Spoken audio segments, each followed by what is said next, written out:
Hey, so I'm here with Meredith Finch, and we are talking about the strong female character, and you are the writer of Wonder Woman. So what is a strong modern female character to you? I think for me, a strong female character is somebody who is not afraid to admit when they make mistakes, not afraid to learn from other people, and most of all, very confident and proud of who they are in and of themselves, and that they exude that and share that with other people. Awesome. So, you know, Wonder Woman is very much the character that shows what society is. So what do you think of the evolution of Wonder Woman? I really do agree that she's the one character that has evolved for what women and society needed her to be. So she was that World War II hero back when she was first created. She lost her powers for a bit in the 70s, and then she's really stepped up again, and really they reinvigorated that female icon when she did the covers for, what was it, Miss Magazine? Okay, yeah.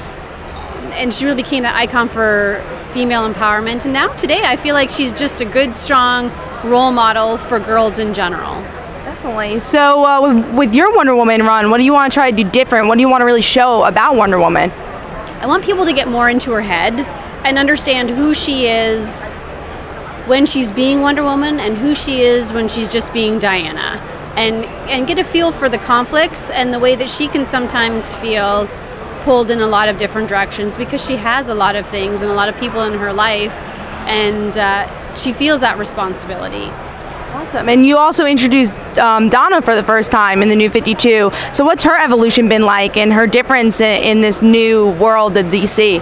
She's been so much fun because we really got to take her from a blank slate and make her a villain to start with. She slaughtered all of the men on Paradise Island, and that was so much fun because people really wanted her to come back and be that good girl, Wonder Girl, Donna Troy.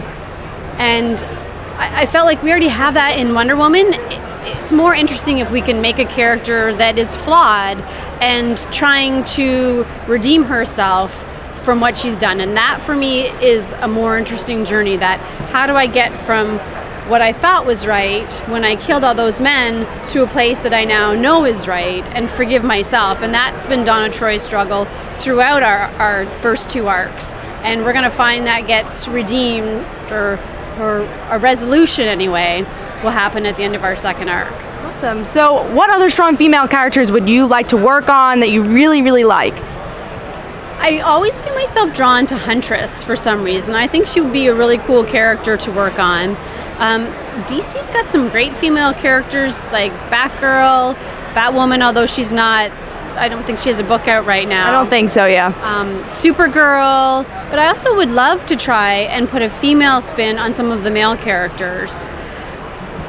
I don't know, it'd be kind of interesting. Somebody said to me yesterday, I'd love to see you write Wolverine. So I would love that too. I don't know if DC would love that, but we'll see where we go from here. Marvel would. Yeah. Marvel would definitely love it. So David also recreated the costume for Wonder Woman. So what was that like, and now writing this kind of new form of Wonder Woman, and then also with David's artwork, like what was the whole process like for this new costume? We sat down and I really liked what Babs had done with the Batgirl costume and made her feel very current and fresh. And so we started by looking at fashion magazines and thinking, like, what could we do that would make her look more fashionable, more 2015, and ultimately it ended up not really working for the character because she's not like Batgirl. She's not a human being in that sense. She didn't come from New York or Gotham. She was born on Paradise Island, and she's an Amazon. And she's a demigod. So we ended up going more in a more traditional way, and Dave we kind of got to a deadline, and he just started throwing random ideas down on the page and just sketching. And as soon as I saw that costume, I was like, that's it. Don't change a thing, don't do anything else. I love it. And we knew it worked because as soon as we sent it to DC, instantly they're like, we love it. Don't change it. It's perfect. And I love it too. So, and I can't wait to see more Wonder Woman. Is there anything that you would like to discuss that's coming up for Wonder Woman? Well, we have a one-shot issue coming up in, I believe it's November, issue 47, which is going to be drawn by Miguel Mendonca, whom I love and I worked with on the Little Mermaid series. Yes. Not only is he a great artist, but he is something that even more than that, he's a great storyteller. And I know when I give Miguel a script that he is going to realize on the page what I'm envisioning in my head. And you don't always get that kind of synergy between a writer and an artist. And it's going to be a really fun story because we've got Cheetah in there, which I know a lot of people have been waiting to see Cheetah in the main Wonder Woman book. So we're going to have Cheetah, and she gets to Paradise Island, and some other like teasers happen that are relevant to our next arc, but it's still a standalone issue.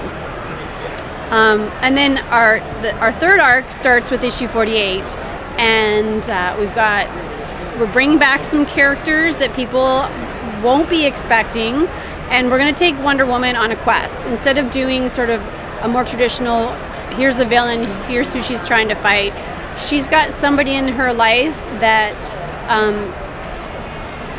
gets into a situation or that she has to basically do one of those Herculean labors. She's on a quest to resolve some things to save this person. And I like it because we can bring in some extra characters and really give it a team feel without being a team, and see how she relates with different people in her life. And I think it's going to be a lot of fun. Plus, Dave gets to draw some super cool stuff. His wheelhouse is always the darker, like monster kind of stuff. Yeah. And this really is an arc designed for him. So there's going to be cyclopses and harpies and monsters, and it's going to be a ton of fun. I'm very excited for her. Hopefully you can see Cassie Sandsmark interact with Dinah soon. That'd be kind of cool. That would be great. I know, she's off in her own little world, although she's got her own fangirl thing happening. That's so true. She might not have time for Diana. Yeah, she's going to have to make time. Thank you so much. I really do appreciate it. Yeah, thanks so much, Kat.